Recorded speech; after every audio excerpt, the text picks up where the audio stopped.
Yun dapat ang manay di magpakumbaba. Di mo ba? Ganun lamang yung kasimple para ang buhay ng mga Pilipino ay simple at hindi komplikado.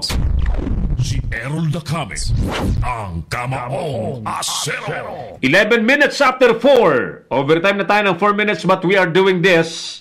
Na mag-overtime tayo para makapasok ang report ni partner Pepsi Guerrero live mula po dyan sa Pasay City RTC.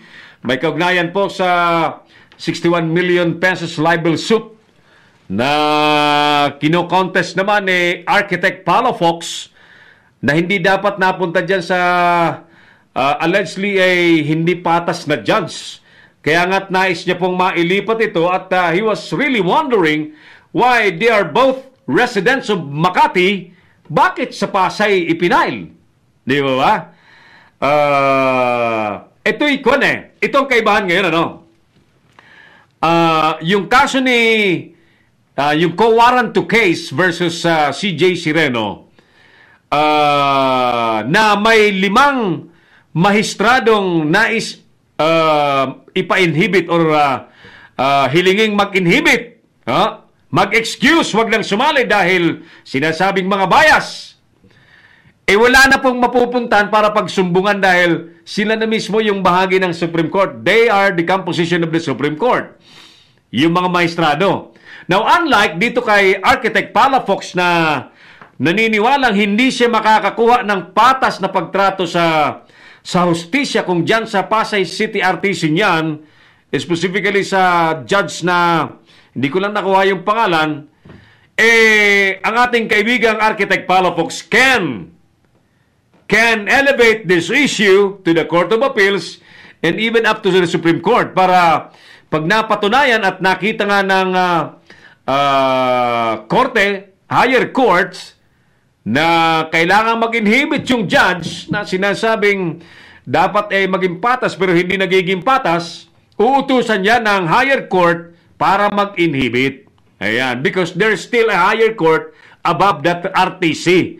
Unlike yung kaso ni na kinakaharap ngayon, pinoproblema ngayon ni Chief Justice Sireno, wala nang pupuntahan bangin na wala na sa taas, sila nang pinakamataas They are the highest court of the land. Kaya ito ginagawan lamang natin ng comparison. Balikan natin one more time yung ating Pasay City link. Talagang hindi makontak na. Hindi na makontak. Samantala, pasadahan muna natin muli yung mga balitang nais nating nalalaman po ng ating mga kababayan sa pamamagitan po ng ating palatuntunan. Mga kaibigan, naniniwala po ang Palasyo Malacanang na dapat maging happy po ang mga Pilipino sa naging resulta po ng China trip ng Pangulong Duterte. Bakit kanyo? Ayon po kay DFA Secretary Alan Peter Cayetano, ay nagbunga ito ng halos 10 bilyong pisong investment from China to the Philippines. And aside from it, meron daw kalahating bilyong pisong aid na ibinigay din ng China papunta sa ating bansa. Kalahating bilyon, 500 million pesos. At maliban dyan, makakapagtrabaho po ang 100,000 mga English teachers na mga Pilipino para turuan po yung mga Chinese na nais matutong mag-English. In fairness, maganda ang dalang balitang yan ng ating Pangulo. 10 billion pesos worth of investment. Sana madagdagan pa yan. Kasi because of the visit of the President and the talks with Chinese President Xi Jinping ay parang lalong naging mas matibay ang relasyon ng Pilipinas at ang China. At may balita kong nabatid na very soon ang Chinese President ay bibisita sa ating bansa. Ayan, bibisita. I think that will be the first time ever ng presidente ng China ay pupunta sa Pilipinas. Oh, wow. So, sige. Maliban dyan ay magkakaroon yata ng mas malakas na ugnayang militar ang Pilipinas at ang China at susuportahan ng todo ng China ang Pilipinas sa kampanya laban sa drugs. Ayan. Oo. Kasi nga naman talagang kailangan ng Pilipinas ang suporta ng China sa kampanya laban sa drugs because identified naman ang lahat na ang main source ng drugs ay galing sa China. Just very recently, may inoperate yung PIDEA sa Batangas, sa Shabu Laboratory sa Batangas, sa Ibaan, Batangas, Barangay Santo Niño, Ibaan, Batangas. Dalawang Chinese ang nahuli doon. Sige, baka ready na yung linya natin sa Pasay City. Subukan natin, partner Professor Pep Sigirero. Magandang hapon, sir. Hi. Hello. May programa ka ba? Hello. Saglit ha. Saglit ha. Hindi siya. Ito yung linya. Saglit ha.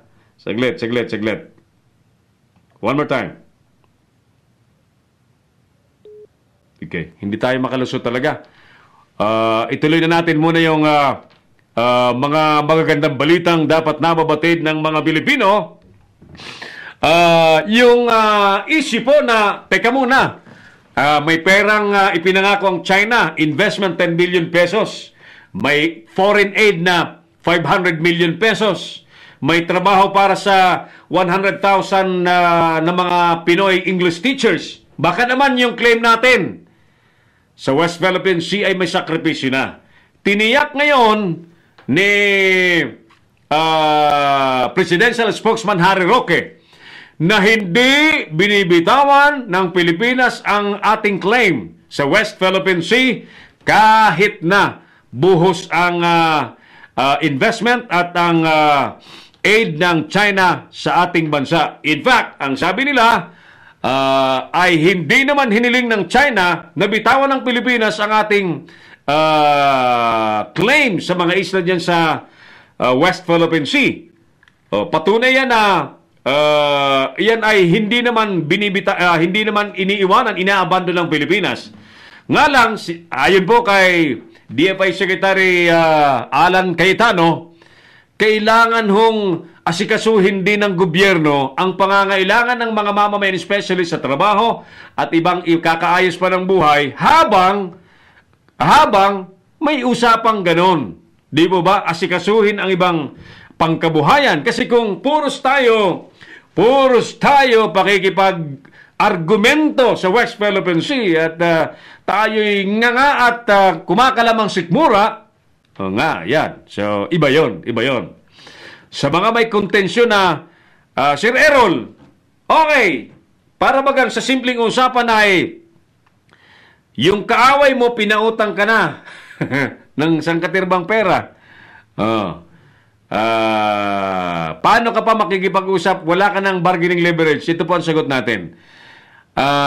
Ang Presidente Duterte hindi po itinuturing na kaaway ang China.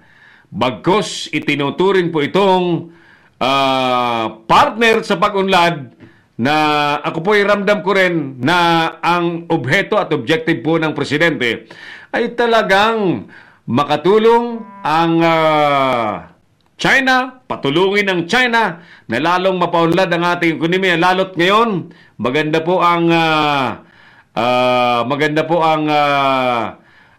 pagtitiwala ng mga negosyante sa ekonomiya sa Pilipinas at ito po ay sinasabing lalago ng hanggang 6.9 ang GDP.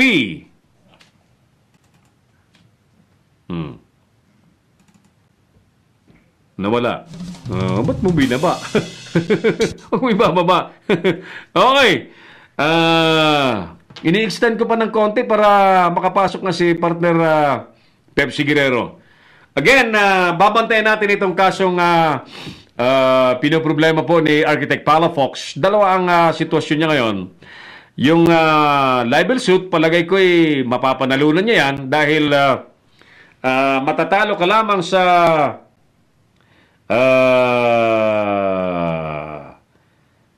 matatalo ka lamang sa kaso when it comes to libel kapag ka ikaw ay gumawa ng haka-haka. Kung nagsalita ka sa media, nalaman ng mga tao na baseless or hindi factual ang mga statement na ginawa ng isang inaakusahan. Pero kung factual at totoo, ay mananalo dyan mananalo dyan sigurado si Architect Palafox, lalo't kung ang pag-uusapan ko ay integrity of being an environmental architect and planner, walang makaka-question po dyan sa kakayahan at pagkatao po ni Architect Palafox. Kaibigan natin yan and I know him personally. Si Architect Palafox ay inirerespeto yan when it comes to planning, design, etc., environmental environmental green architecture, etc., etc., worldwide, hindi lamang po sa Pilipinas, sa Amerika, sa Europa, sa iba pang lugar sa Asia, kilala po yung Architect Palafox. Nga lang, siguro may mga nakanti na baka may mga nais wag maipaalam sa publiko, lalo't si Senator Angara ay politiko, no? Politiko at may perang involved, may perang involved na dapat ay nagiging accountable ang mga may hawak dyan. Ayan, so magkakaalaman tayo kung ano ang mangyayari dyan sa kaso, but I assure you, babantayan natin ang kasong yan. I'm sure mapapawalang masala dyan si Architect Palafox sa 61 million libel case dyan sa Pasay City at harinawang yung judge na yan ay mag-inhibit na rin bago pa iparating yan sa Court of Appeals or sa Supreme Court at utusan pa siya ng higher court, ano? Yun ang maganda dyan madala na sa Court of Appeals ng simpleng mautusan na lamang siya. Alright, sige. One last time.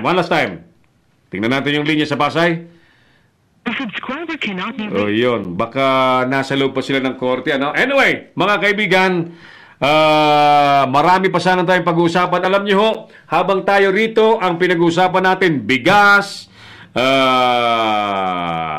kung ano-ano sa gobyerno, sa eleksyon sa barangay, malapit na, etc. Alam niyo ho, ang Russia at ang US magbabanata na ng missiles. Magbabanata na ng missiles dyan po sa Syria. Kaninang umaga, si US President Donald Trump binalaan na yung Russia na pagpatuloy nakakanlungin si Al-Assad, yung siraulong presidente ng Syria, na nilason, ginamitan ng poison gas yung kanyang mga mamamayan kaya't nagwawala si Donald Trump. Alam niyo naman po ang Amerika, they play as a big brother na nais laging matiwasay ang lahat. Protektado ang lahat, ang mga mamamayan kaysa mamamayan niya ng ibang bansa. Lalo't mga inosenteng mamamayan at ginago ng mga namumuno at mga demonyong namumuno. Ayan, pasok ang Amerika dyan. Pero yung France, tila magiging kakampi dyan ng US. Ang kinakabahala po lamang natin sapagkat meron daw 17,000 ang mga Pilipino nagtatrabaho sa Syria na kapag ka lumagabog na dyan ang mga missiles galing sa mga submarines at warships ng Amerika, yan naman ay laging to whom it may concern. Wala namang pipiliin na yan na lahi. At hindi yan sigurado magtatapos lamang dyan walang retaliation yung Russia, walang retaliation yung Iran. Alam nyo, dahil lamang sa magkatunggaling superpower na US at Russia, laging nagkakatapatan yan sa magkabilang panig lagi. Kahit yung isang bansa ay mali ang paninindigan kapag kinakanti ng Amerika at nais papanagutin, nandun sa kalaban yung Russia. Nandun yan sa kalaban yung Iran. Ganyan nagbubuisitan yung dalawang bansa Nga lang, alam nyo, iisa ang mundo natin. Iisa ang Mother Earth.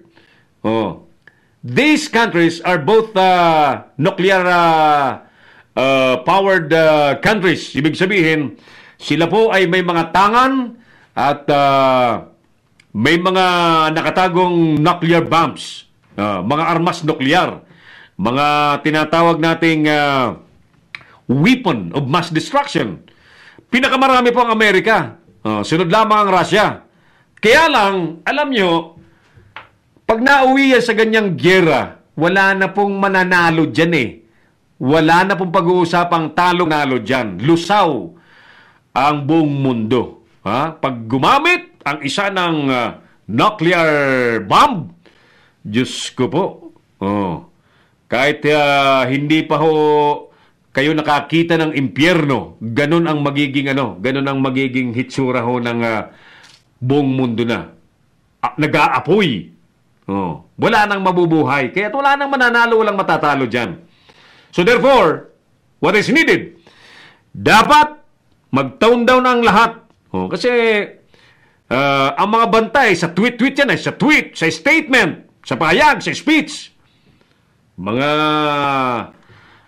verbal pressure. Sana hindi po ito mauwi sa strike talaga. Strike, missile strike. Dahil pagka may nagpaputok dyan, may nagpakawala dyan ng missile, siguradong may retaliation yan. Si Errol Dacames, ang Kamaong Asero. By the way, sa Riyadh, tinira ng mga rebelde na galing sa Yemen, yung Riyadh ng pinakawalan ng 3 missile. Yung Saudi Arabia. Saudi Arabia, yes. Mabuti na lamang mabilis yung air defense ng Saudi Arabia na intercept yung 3 missile galing po sa mga rebeldeng nakahimpil po sa Yemen. Kasi ang Saudi Arabia, kakampi ho ng US. Maraming siraulo talaga sa paligid natin. Si Errol Dacames, ang Kamaong Asero. Sa bagay, alam niyo ho, hanggat ang mundo ay talagang pinamamahalaan ho ng hindi Diyos, hindi maka-Diyos. At nagpapakasaya si Satanas. Pinaubaya po ng Diyos ang mundo kay Satanas Kaya't yung free will at freedom of choice nasa tao. Mamimili kayo kung anong gagawin ninyo, tama o mali, maka-Diyos o maka-demonyo. So nasa tao. Kaya anuman po ang inyong gagawin, kayo po ay mahuhusgan pagdating ng tamang panahon. Ano?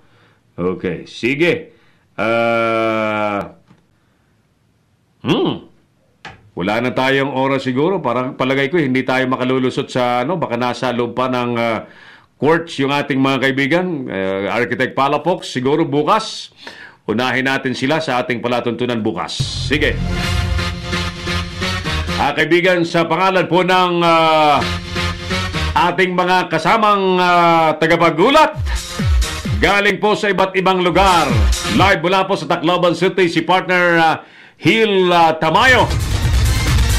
At sinubaybayan niya po ang pagbisita doon sa housing projects ng Yolanda Survivors, si Senator J.B. Hercito. Si Nolan Ariola naman nasa Comelec Pasig at Eastern Police District Command Center Headquarters sa preparasyon naman ng nalalapit na barangay election at SK election sa Pasig area. Samantalang si partner Jojo Sikat ay nasa kaharian naman ng mga Binay sa Makati. At doon po nilunsad yung Centuries of Calcutta Awards para po sa mga charitable institutions na patuloy na tumutulong sa mga nangangailangang Pilipino. Maganda yan, maparami pa talaga. At yan po ay nakaka-inspire na mga activities, yung mga awards. Bibigay po yan ng lakas ng loob at inspirasyon. Sa ngalan po ng aking piloto, sa studio, si Elger Espinal. Si partner Oliver, next week pa yata makakabalik. Sige lang partner, magpalakas ka. magpalakas ka ng tuhod. Ayan, sige lang. Marami tayong trabahong dapat gawin. Marami tayong dapat i-implement ng programs. Marami tayong sasagasaang mga pagsubok para ang Leaders Philippines ay lalong gumanda at mas maging malawak po ang ating paglilingkod. Mga kaibigan, ito pa rin po ang inyong lingkod, Cheryl Dacame sa Kamaong Asero. Isa po ang tinitiyak natin lagi, mananatiling ang himpilang ito ng Leaders Philippines, an online channel na nakasimulcast po sa Wow News FM 97.1 Rojas, Palawan and 97.8 Wow FM, News FM, Taytay, Palawan ni partner Peddy Bautista sa bando. Mananatili pong source ng genuine and legitimate news at mananatili pong kakampi ng tama at ng katotohanan. Today is Thursday. I'll see you again tomorrow.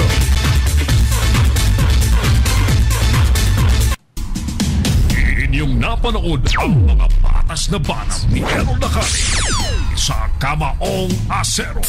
Abangang muli